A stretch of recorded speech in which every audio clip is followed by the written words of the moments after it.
عم الشيخ عبد الله. نعم. العروسه دلوقتي بتقول لك انها مش هتلف لك كده الا لما تقرا ايات تدخل دماغها، غير اي قراءه انت قراتها قبل كده.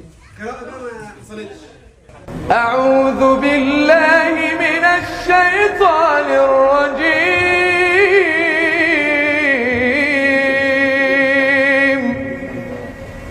بسم الله الرحمن الرحيم.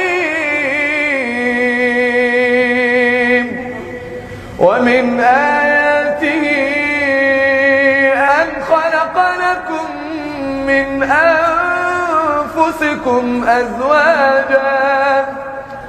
أزواجا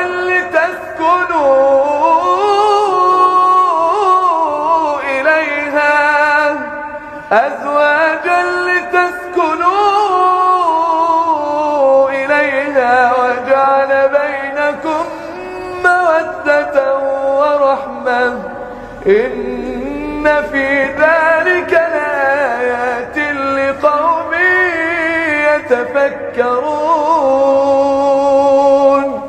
ومن آياته خلق السماوات والأرض واختلاف ألسنتكم وألوانكم إن في ذلك لآيات